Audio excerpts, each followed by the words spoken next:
Kementerian Kependudukan dan Pembangunan Keluarga atau Badan Kependudukan dan Keluarga Berencana Nasional, BKKBN, Jawa Barat melakukan pelayanan KB, keluarga berencana, serentak bagi buruh atau pekerja pabrik di kawasan industri Kabupaten Bekasi. Pelayanan KB serentak di tempat kerja ini dilakukan di Klinik Utama Jababeka Healthcare Center, Kabupaten Bekasi mulai hari Rabu Jumat 7 hingga 9 Mei 2025. Kata Kepala Perwakilan BKKBN Jawa Barat, Dadi Ahmad Roswandi saat diwawancara di Klinik Utama Jababeka Healthcare Center Kabupaten Bekasi pada Rabu, 7 Mei 2025.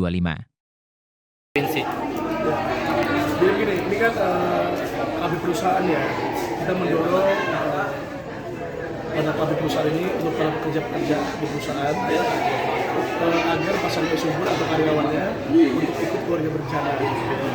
Artinya kalau kita bekerja, kerja anaknya banyak izinnya, banyak cutinya kan. Nah, kita berharap di sini jumlah anak para pekerja di perusahaan itu jumlah anak ideal ya, 2-3. Kemudian di Jawa Barat ini sendiri kita bekerjasama untuk pelayanan ini di 44 perusahaan, 44 perusahaan di 27 kabupaten kota. Dan target kita yang akan dilayani adalah 5.400, ya, 5.400 keluarga atau karyawan yang akan kita layani. Ada NKCP maupun non NKCP. Ada yang pakai implan, IUD, gitu ya. Kemudian non NKCP juga ada yang suntik dan yang lain. Kita berharap tadi ada kerjasama antara klinik-klinik perusahaan dengan pasien yang ada di sekitar perusahaan. Ada target sendiri nggak berapa yang mengikuti gitu? Ya, Jawa Barat kita dapat target 5.400 ya dari pusat ya. 5.400 ini ya lumayan ya di 44 perusahaan di 27 kabupaten dan kota. Untuk sementara ini yang lebih seringnya pakai apa, KB jenis Ya, apa? kita mendorong sih teman-teman pekerja biar nggak repot bolak-balik ke Paskes ya. Kita dorong untuk pakai IUD maupun implan yang sifatnya NKCP. Itu ada konsepsi jangka panjang. Jadi kalau dia pakai pil, pakai kondom, gitu ya, kalau pakai suntik itu kan akan repot. Dia bolak-balik gitu ya. Tapi dia pakai NKCP, seperti misalkan IUD bisa sampai 8 tahun. Sedangkan implan bisa sampai 3 tahun. Jadi ini memudahkan para pekerja supaya tidak bolak-balik ke Paskes. Dan ini juga akan menguntungkan bagi perusahaan karena apa? Karena jarak kelahirannya bagus, jumlah anaknya ideal, sehingga perusahaan pekerja para produktif kan, gitu ya. Dimana misalnya jumlah anaknya banyak, tidak ikut KB, nanti ada side effect yang pada perusahaan, misalnya banyak izin cuti dan yang lain.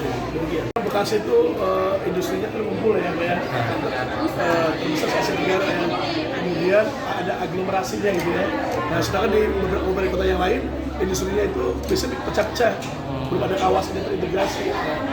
Alhamdulillah, terima kasih kepada Pak Sekdis yang luar biasa yang bersama kita untuk acara tingkat nasional dan provinsi dipusatkan di Kabupaten Bekasi.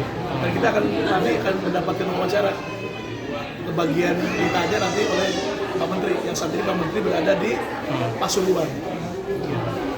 Sementara itu, Sekretaris Dinas Pengendalian Penduduk dan Keluarga Berencana, DPPKB, Kabupaten Bekasi, Junior Diana Rosati Jawan menerangkan, untuk di Kabupaten Bekasi pelayanan KB serentak di Klinik Utama Jababeka Healthcare Center, Kabupaten Bekasi mulai hari Rabu Jumat 7 sampai 9 Mei 2025. Pelayanan KB serentak ini merupakan bantuan dari BKKBN Jawa Barat. Ini kami akan melayani 200 pasien yang memang berasal daripada bantuan dari BKKBN Provinsi Jabar, yang kemudian nanti akan dilanjutkan sampai dengan 3 hari, sampai dengan tanggal 9 di puskes tempat. Ya. Ada di tempat ini bisa di puskesmas tempat masing warga ya? Untuk hari ini kita adakan workshop di Jababeka Health Center. Siap. Untuk layanan non NKJP dan NKJP terdiri dari IUD 70 orang, yang implan 20 orang, suntik 50 orang, pil 30 orang, dan jangan lupa subscribe ya.